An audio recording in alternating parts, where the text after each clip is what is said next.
Today's Hashi, I'm discussing the 2025 housing supply gap. Typical homeowner tenure, has it risen, and the great ownership transfer. Today is Tuesday, March 3rd, 2026. I'm Byron Lazine. Hashi starts now.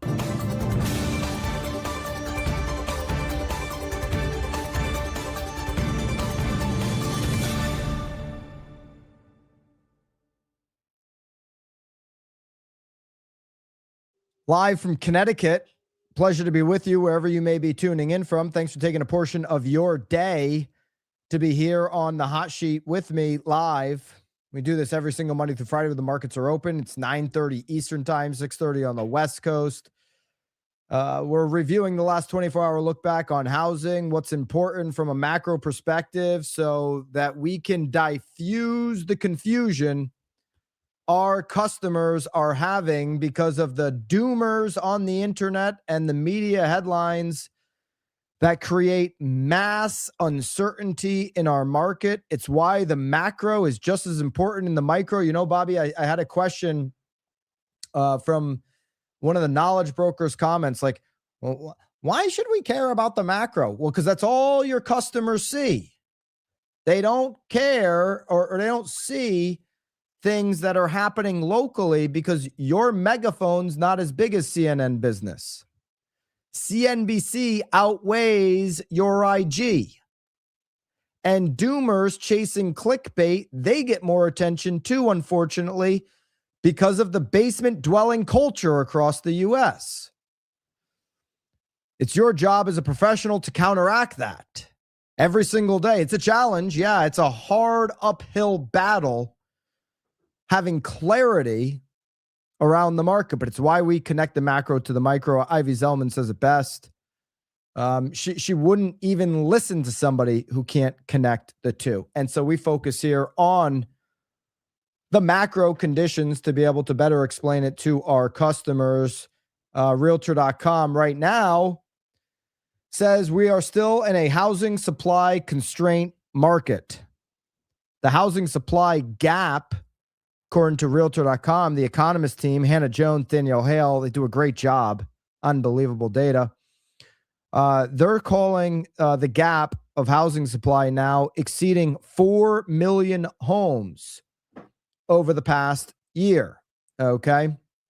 New construction fell short of household formations. And so when you're an economist, that's what they're looking for as how they weigh shortage of homes, places for people to live.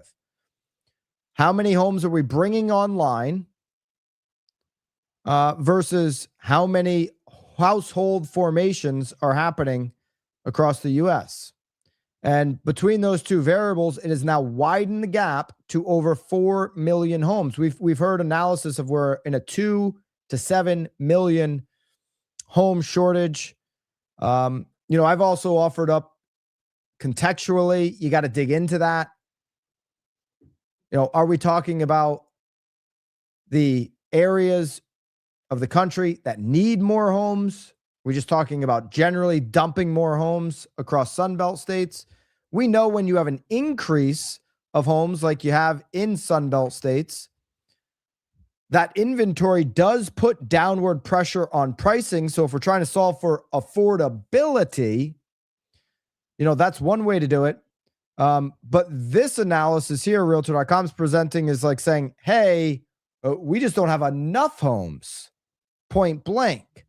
There's an estimated 1.8 million potential Gen Z and millennial households that were missing in 25. Where'd they go? Bobby, where did they go? They're missing from being in the market. And this is reflecting the affordability constraints and other structural barriers. The South has the largest housing gap. Interesting, 1.62 million homes. So even though I look at the South and I say, boy, there's higher inventory there, Realtor.com is saying largest gap of the 4 million plus 1.6 million homes. If we look at household formations going back in time, we can take a look at this table here from realtor.com. Yearly household formations. This is measured in 973,000 back in 2012. Okay. Well, you had 781,000 housing starts then. So you had a deficit in 2012 of 192,000. 2013, you had a surplus of household formations versus deficits. Okay. 2014, you went back negative. 2015, a surplus. 2016, a surplus. And then from 2017 on, we have had a deficit, and it's gotten more severe really every year since 2018. You know, you're talking about a deficit of 1 million plus in 2018, almost 1.5 in 2019, 1.7 in 2020, 1.7 in 21, 2.2 million, almost 2.3 in 22, 2.5 million in 23, 2.1, and then 2.2. Okay. And so this pent-up demand has resulted in now over 4 million, highest since 23 when we had 4.3 million deficit with the pent-up household formations. Okay. It narrowed in 24. The recent peak was 23. And now this gap of housing gap is widening again over the last 12 months. And new construction has slowed down, supporting that. Okay. There is pent-up demand in young households right now. Okay. So the rising housing costs and limited supply have just made it increasingly difficult for the young households to enter the market. Today, we were talking about those frustrations inside of the role play on BAMX. I mean, if you haven't attended a role play mastermind inside of BAMX, we do that every single Tuesday right before the hot sheet. But there's a lot of buyers that said, hey, I've gone out, looked at 3 homes, I'm quitting. Let me know when things change. And we know that when things change, that buyer is in a disadvantage. They're in a position of no leverage, a position of no strength, because other people see, conditions have changed, rates, better inventory, better options, whatever the thing is that they're pausing for. And then they re-enter the market, restarting, not having the advantage that they do today in many markets. And so what we worked on today inside of the Role Play Mastermind was the exact language to sell process, not homes. You don't sell homes. You sell the process of keeping them in the game. And if your process isn't attractive enough, not simple enough, doesn't click, has no real strategy behind it where they can see the outcome of getting a home, then you hear things like, or say things like, just get back to me when you see something that pops up. And then the ghost happens. Because there's a ton of young households, millennials and Gen Z, missing from the equation. 1.82 million missing from the occasion, from this market in 2025. There were 1.82 million fewer households among 18 to 44 than would be expected if we matched normal averages. Why? Because some agent, unfortunately, has told them, check back in with me then when you see something, because you've told me you're quitting. And I don't have a process to prescribe to you to move forward. That's what we're saying. We're validating that feeling. Breaking it down by region, the Northeast, 21,000 household formations. Midwest, 280,000 plus. The South, 736,000 plus. The West, 230,000. Okay. Housing starts. You can see the South is matching housing starts to household formations. And the gap versus new construction since 2012 is widest in the Northeast, slimmest in the West. Okay. So there you go. There's a lot of, according to the analysis from realtor.com, looking at household formations and the amount of opportunities that are out there, there's still a wide gap. There's still plenty of pent up demand. Having a process for pent up demand to win in this market is everything that we talk about in these role play masterminds. Exactly what we talked about today. You can go to school.com/BAMX. And obviously, Bobby, I'll put that link in the live chat. I'll put it in the description, obviously, so that you can get in there, try it out for 7 days, totally free for you for the next 7 days. Grab that script and put it into practice today. Typical U.S. homeowner right now is hanging on to their home longer than really ever before. It's 12 years across the country today. In LA, it's 20 years. The peak was in 2020, but generally speaking, if you look back on history, this is a high point. The peak in 2020 was 13.4 years. This is data put together by Redfin Analysis. Today, it's 12 years. It's the highest level we've seen in the last 3 years.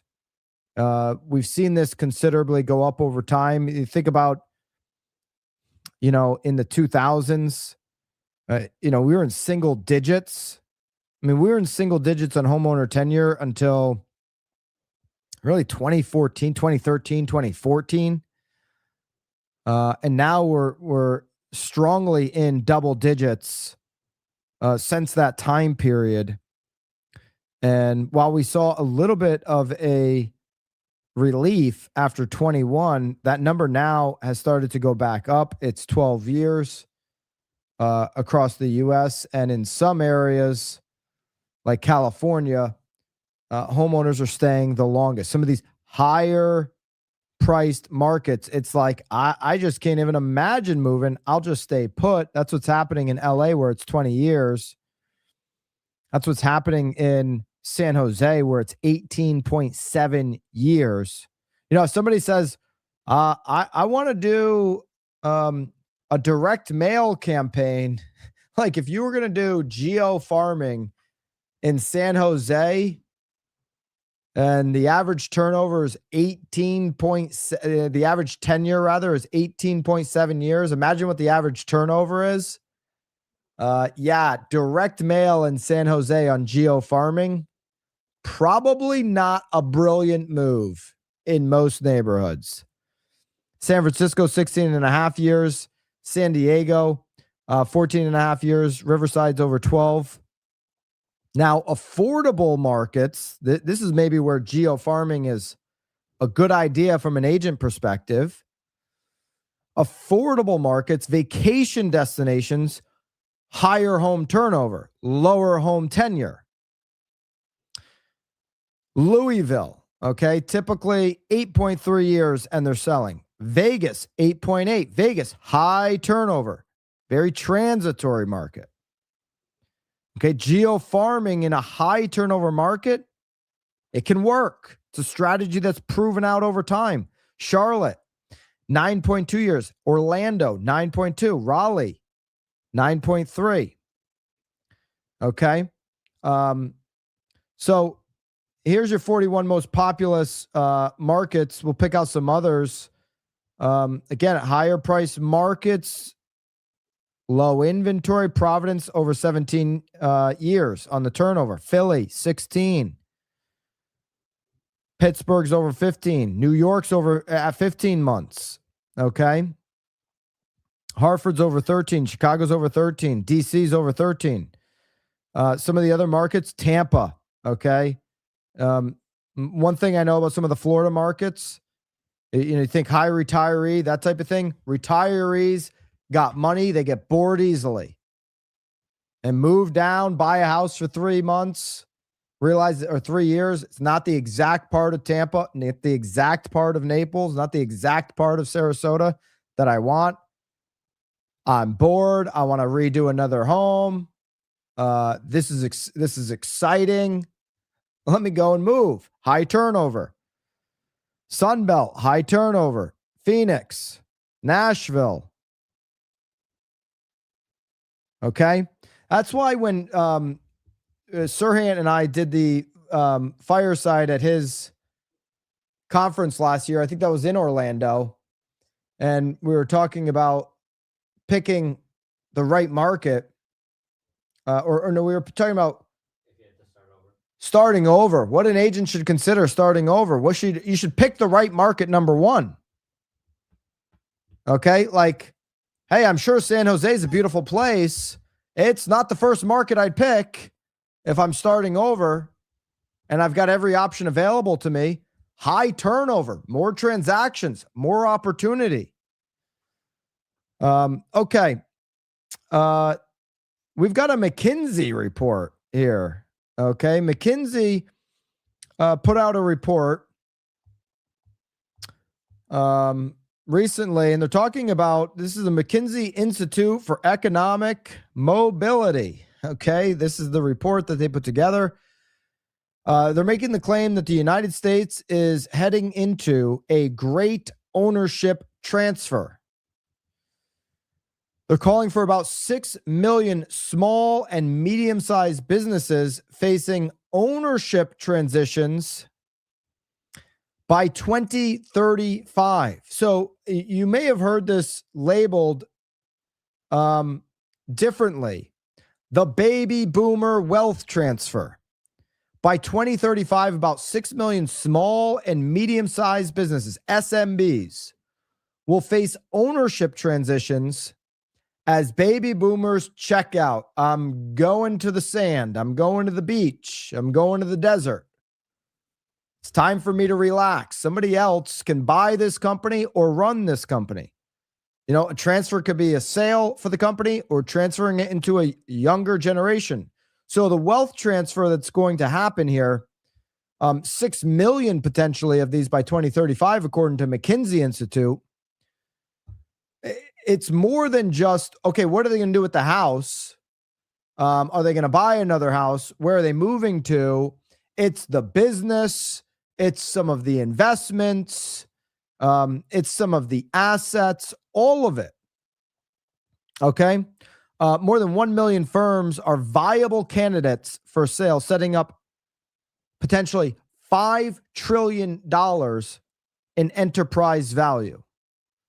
Like, if you're not thinking these next 5, 10, 15 years are ultra interesting, attractive, future looking bright type of mentality in your business in real estate, with everything that's about to happen over the next 5, 10, 15, all these changes, I think you're missing it.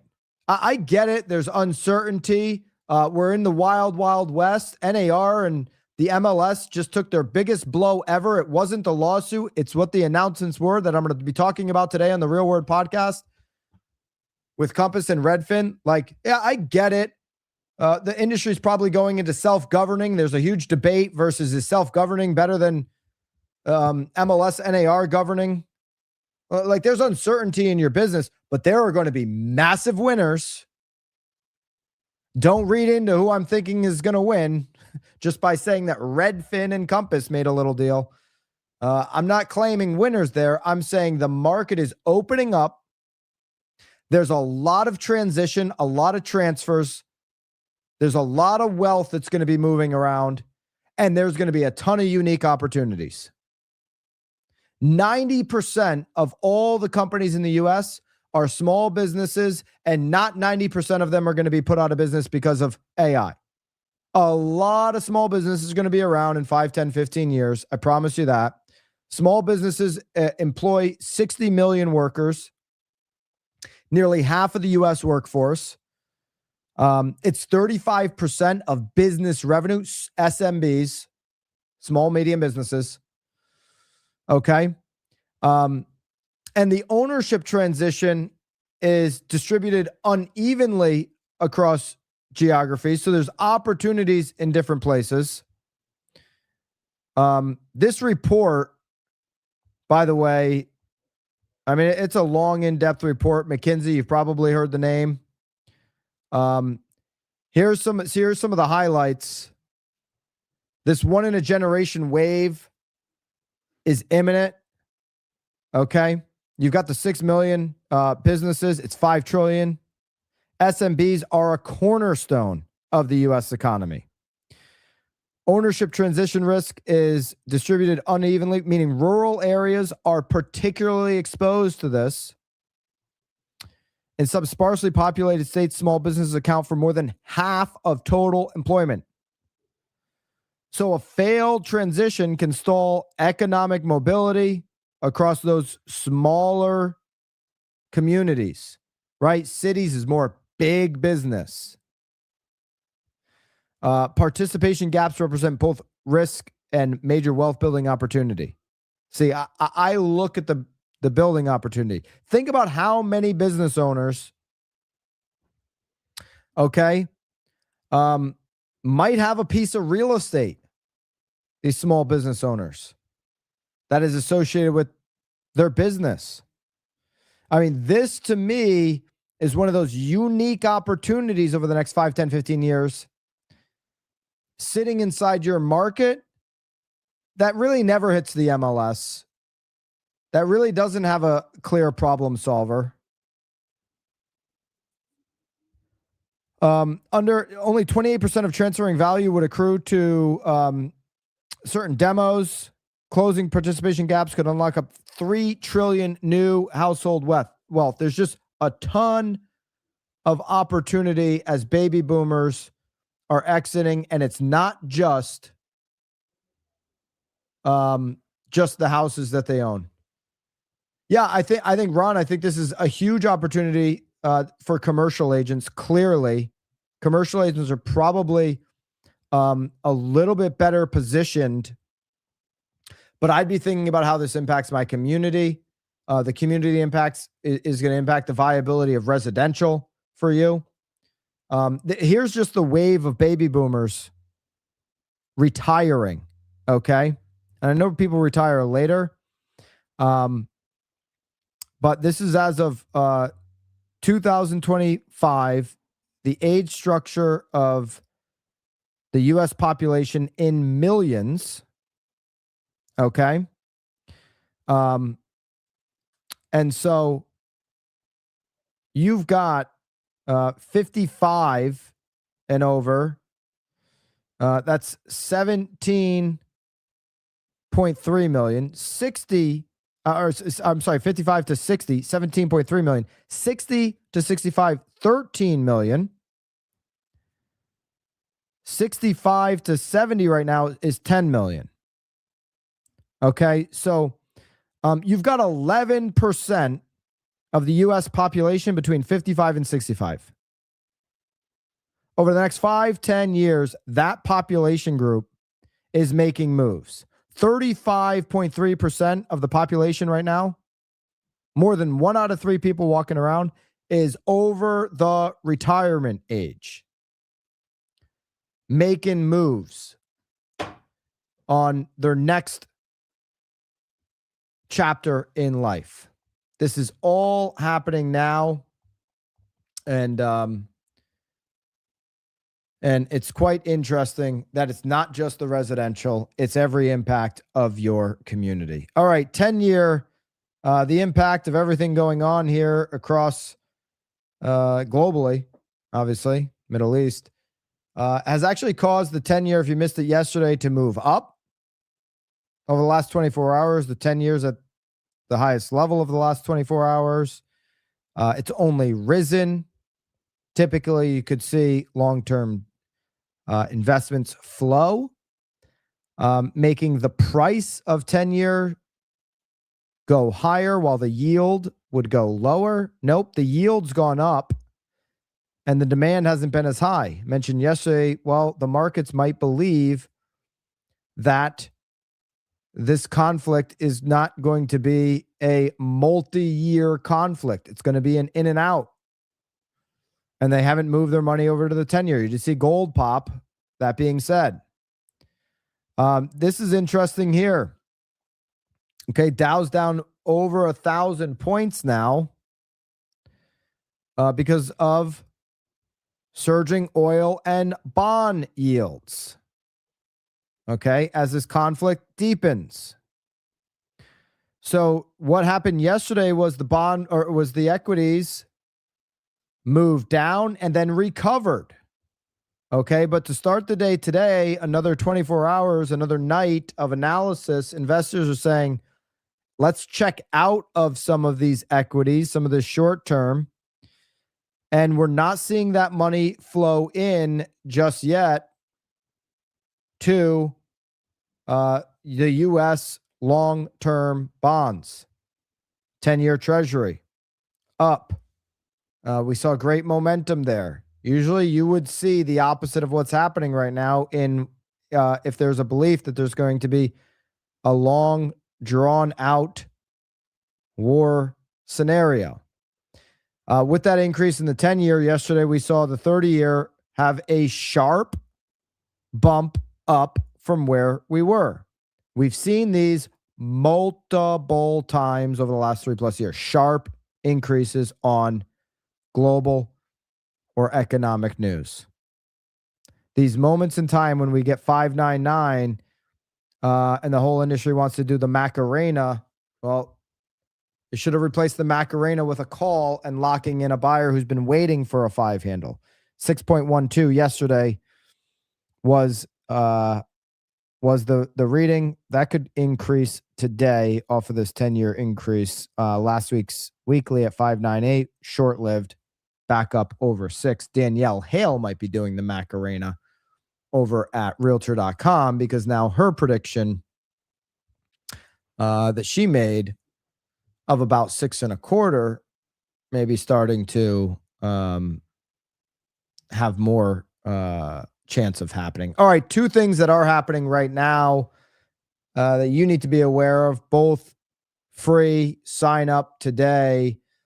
Tomorrow, we've got a webinar with Luke Aker from Reminder Media. Okay. This is happening at, tomorrow, and it's going to be 3 p.m. Eastern. Okay. So here's the deal. Luke and Eric Simon, the broke agent, they'll be on talking about a predictable lead flow. Relationship first marketing.